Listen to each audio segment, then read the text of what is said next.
back to the story. Scott Dingman only flew about 20 hours, and he bought a couple more airplanes, a Europa and a Spacewalker, and poor Cubby, the Acro trainer, just kind of set, and he decided to sell it. So here comes me, and I got up there and I didn't discover that in the log books they did not make a notation that this airplane had flown its Phase 1 flight test and had satisfactorily completed all of this and that and the other, and the airplane was controllable throughout all the maneuvers, and plus they didn't make any logbook notations on the aerobatic qualities of it. As a matter of fact, the Phase 2 portion of the operating limitations specified no aerobatics. And anyway, that was kind of goofy because this is an Acro trainer. So, needless to say, me and Paul did not go for a ride that day. The airplane was grounded. He gave me the phone number to 2 DARs, and I don't know if I mentioned before or not, but he suggested that I try to become a DAR. And I don't know, it's just too much trouble. But anyway, he told me, gave me the numbers to 2 DARs. He said they were par excellence, and it's going to cost about $500 to $600 for them to come out, inspect the airplane, issue a new airworthiness certificate, issue new Phase 1 flight test and operating limitations, and blah, blah, blah. Needless to say, I was livid. Angry is not the word for anyone. So the next day I called one of these DARs. He was on vacation, so I left my phone number. Called the second DAR. He was on vacation. Left my phone number and sat around and brooded for a couple of days because I just knew if I called the Fort Worth FESDO that they were not going to be able to get to me, because Paul said that they leave most of that up to DARs. They hardly ever do inspections anymore. The next morning, out of frustration, I called the Fort Worth FESDO and got a hold of the guy. I can't remember his name, but it turned out to be the most fortuitous phone call I've ever made. And he said, I told him what my problem was, and he said, you know, we usually don't do that. He said, we send that work out to DARs, and I told him, well, yeah, I've already called 2 of them. Both of them are on vacation. He said, I'll tell you what, I've got about 3 days. I'm between projects. He said, give me your IN number and some more pertinent data, and he said, let me do some checking and I'll call you back. So over the course of the day, he called me back for more information 3 more times, and then the last phone call, about 4:30 in the afternoon, he says, what are you doing tomorrow morning? And I said, well, I'm going to be out at the hangar working on the airplane. He said, okay, I'll meet you out there at 9:30. He said, I'll inspect the airplane, issue a new airworthiness certificate, new Phase 1 flight test and operating limitations, and so forth and so on. So long story short, he came out, inspected the airplane, and as I finally, I had already made a notebook entry or logbook entry on the major modifications on the horizontal stabilizers and the elevators and the trim tab. Made that logbook entry, and anyway, I was going to have to do it all over again anyway, as it turns out, because any major modification, so forth and so on. Anyway, long story short, he came out, inspected the airplane, gave me a new airworthiness certificate, told me to reweigh the airplane because the weight and balance was all out of whack. They had made a when they did their logbook, or the weight and balance, they were showing, now this holds 6 quarts of oil, and they were using a weight of 6 gallons. I think they had a weight of 42 pounds up there for oil. Anyway, the weight and balance was all off and all that baloney. So he told me to reweigh it, work up new weight and balance. He gave me a 25-hour flight test time and 150-mile nautical mile radius, believe it or not, to fly off. So we weighed, Hiram Douglas and I reweighed the airplane on digital scales. I'm in the midst of working up new weight and balance. I've got a new data, or what do you call it, the airframe, or the experimental data plate for the airplane.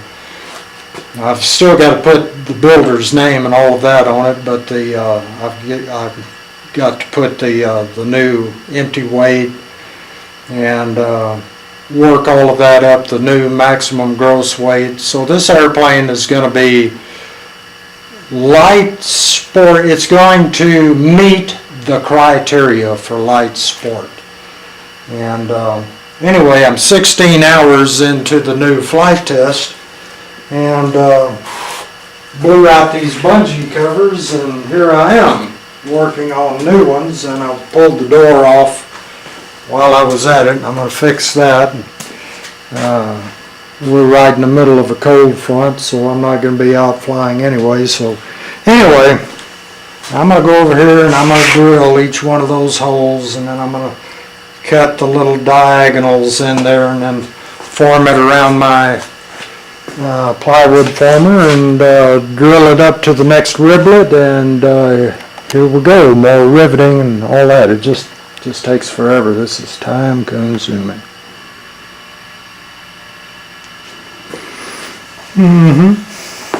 Very nice, very attractive. Never met one who wasn't a lady. Okay, here we go. We're drilling the flanges. Time.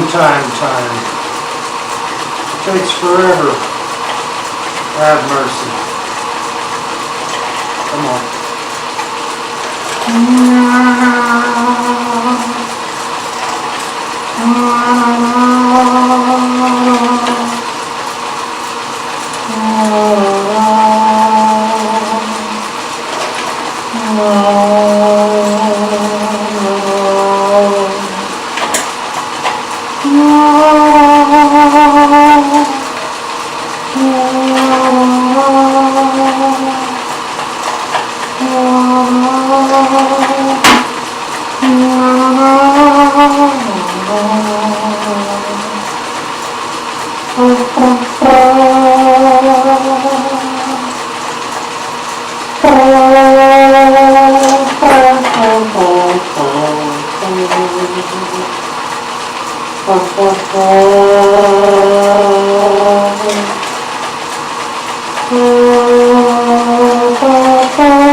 Okay, this one's drilled. Now I've got to deburr, but first I've got two more flanges to drill. This isn't like welding fuselages.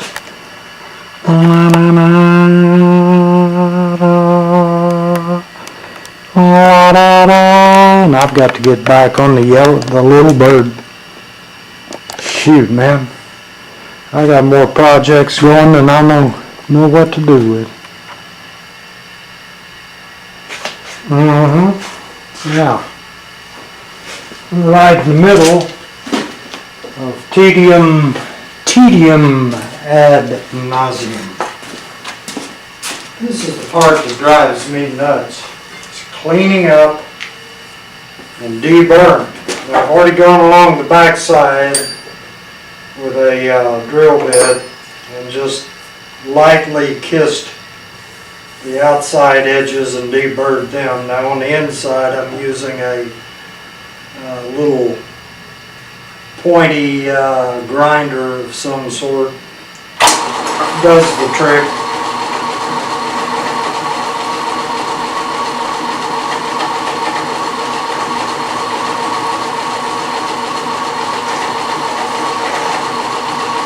Very, very important to get all these burrs off.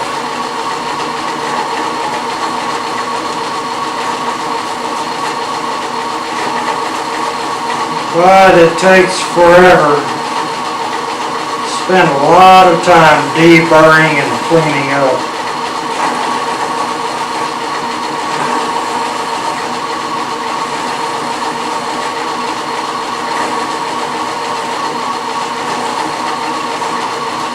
Of course, if I was an RV builder and could afford the kit, all this stuff is already done.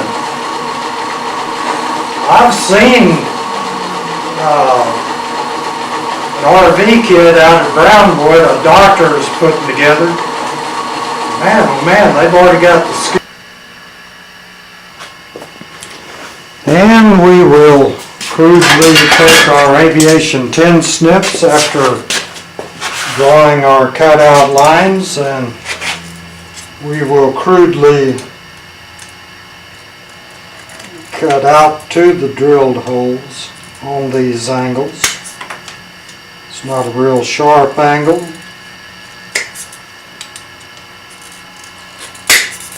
Now this will start deforming the flange, but it's easily whipped back into shape. Of course, after we get these cut out, now I could go over to the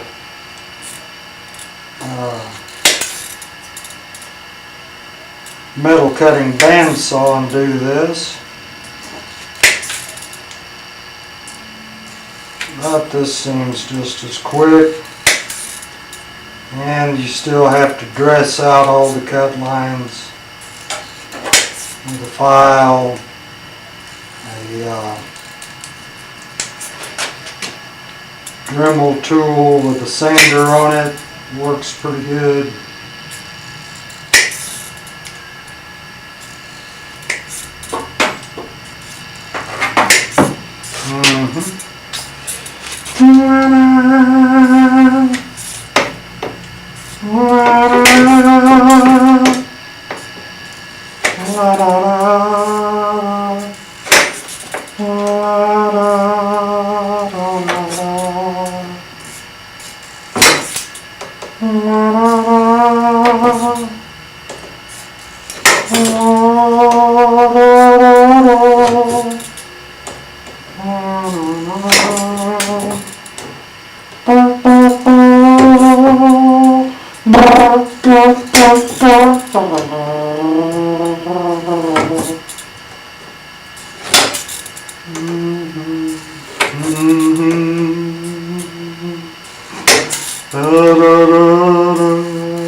Now while it's still bent, I'll go in there with the Dremel tool with the sander on it, and it is around here someplace.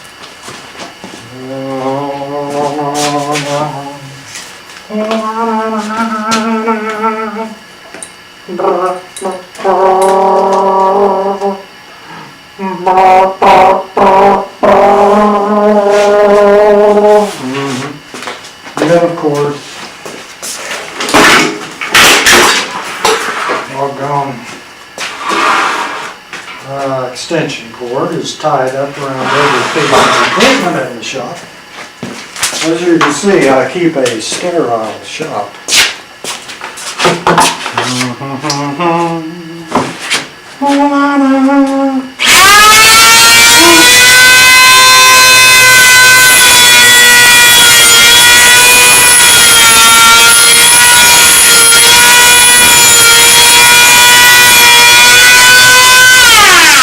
You know what?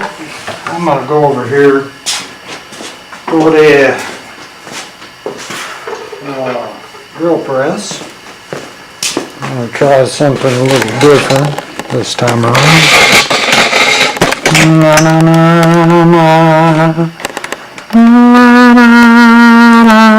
Let's see, where are we at?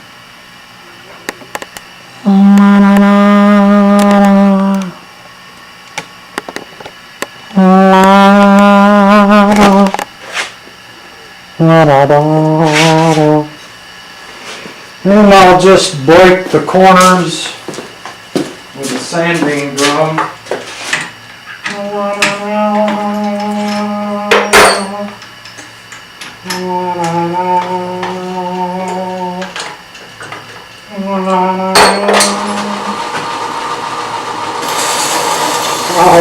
yeah.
Mama, is it time for my medication yet?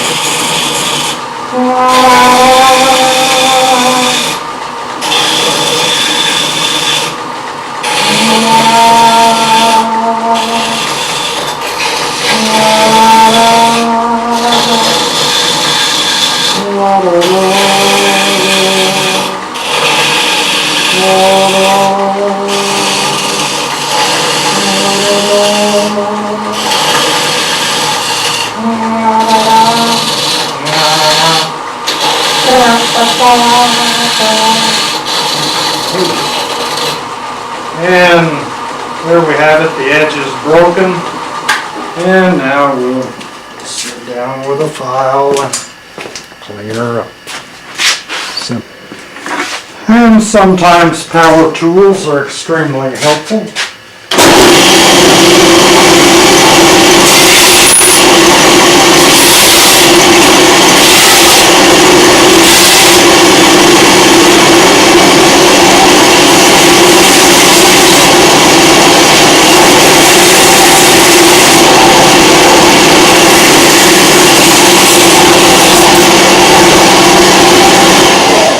Lovely. Simply lovely. Yep. If you don't have a drum sander, belt sander, get one. You'll use it plenty. I've about worn that one out. I've already worn a couple of them out. Okay. And then the last step in this process is hit the edges with a file, clean them up some.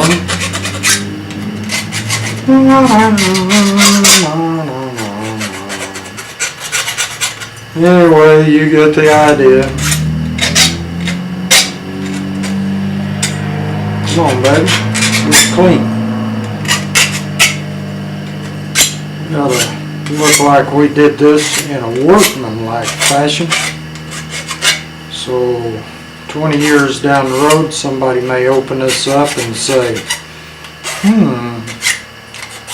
that doesn't fit the dimensions of a factory built, but I'll bet that was one of those Wag Arrow or Univer pieces. You believe these covers out of Univer are selling for like $230? Have mercy. Of course, I gotta tell you, there's probably more than $230 worth of labor in these. Well, I know there is. If you were building these for a living, you would probably have to have a foot for each one of these to break even, probably, I don't know, $400 maybe. I don't know, $350. Okay, so we get the idea. We're cleaning the edges, looking workmanlike, looking for any cracks, anything that.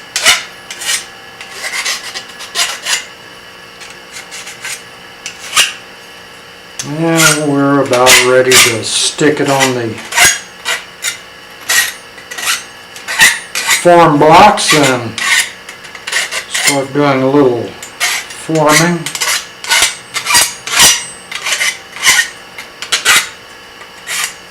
Ah, yes. Very nice, very attractive. As my friend Tommy Reynolds always says, very nice, very attractive. Never met one that wasn't a lady.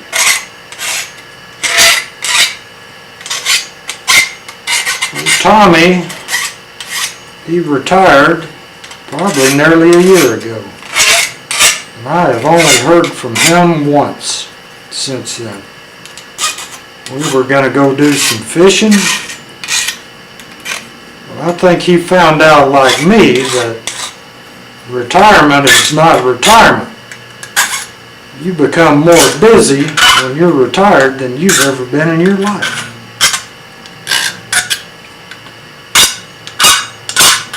Makes you stop and think, how in the world did I ever get anything accomplished while I was working? Anyway, there it is. Fixing to put it on the form block and work that baby around. I don't know, let me see.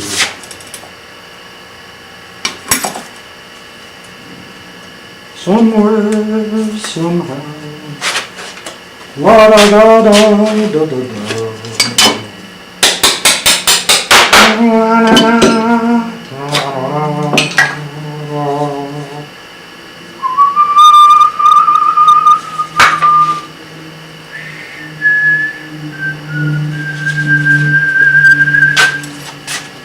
Let's see where the middle is. Let's see, 1, 2, 3, 4, right there. 4. Right between them two is the middle. I suspect that it possibly is. Okay. I'm just gonna clamp that baby down, and of course.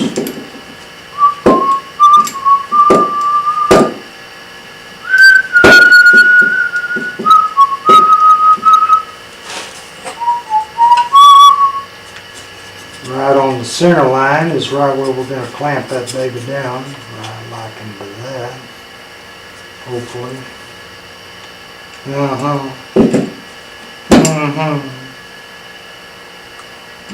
Oh yeah. I could use an extra hand here. Somebody help me. I need one of those stick gum. You know what? I'm through with that. Somewhere, somebody give me the welder's clamp. But they're over there on the wall.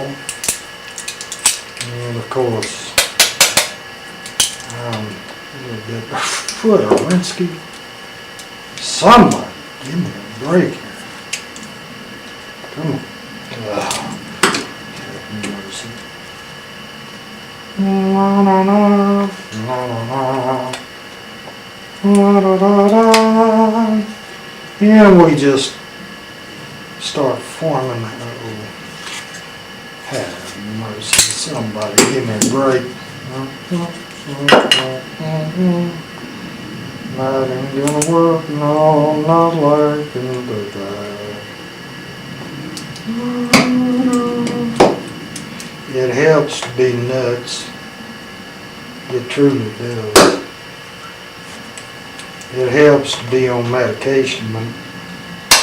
Yes, indeed. Okay, baby. Oh, yes. Oh, yes. Come right on around. Oh. Where's my little persuader? Okay, baby. You just think you're going to act up. You just think that you're not going to conform. But you are. Whether you like it or not, you're going to conform. Oh, yes. Yes. Oh, yes. Yes, indeed.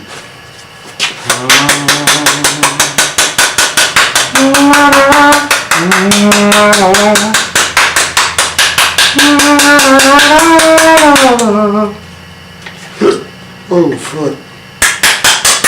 That arthritis is kicking in. Oh, man. All right, baby. We are going to conform. Now, just like the other one, there's a little kink there. We'll massage that out. Oh, yeah. Oh, yeah. Come on, baby.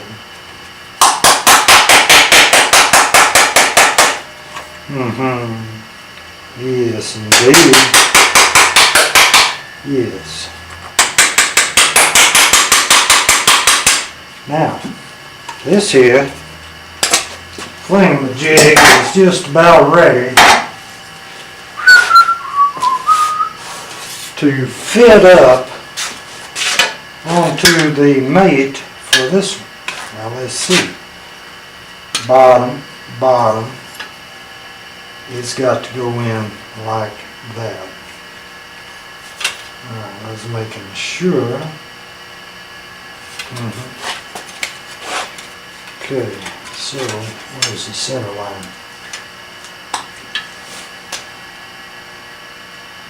There's the center line. We're going to transfer that little dot over to the other side, and that's where the center is going to go, just like that.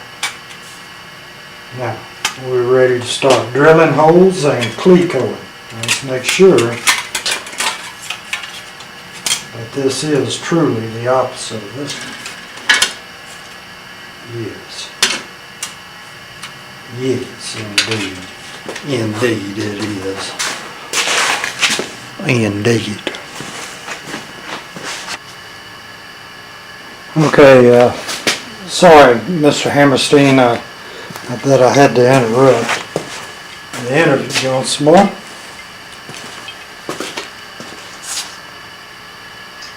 Okay.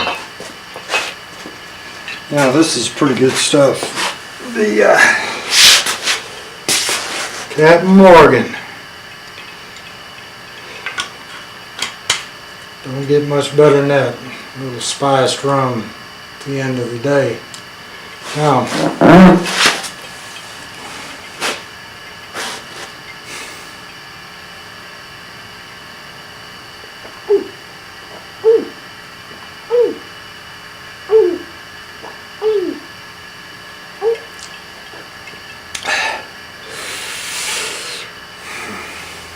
right.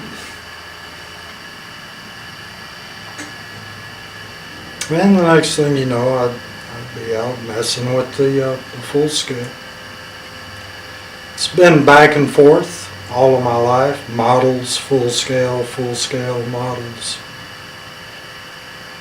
It's something What are you looking at me like that for? Well, say something. You know, this is supposed to be an interview. This isn't going too well. What are you grinning about? Okay. Just let's stop and try it again, okay?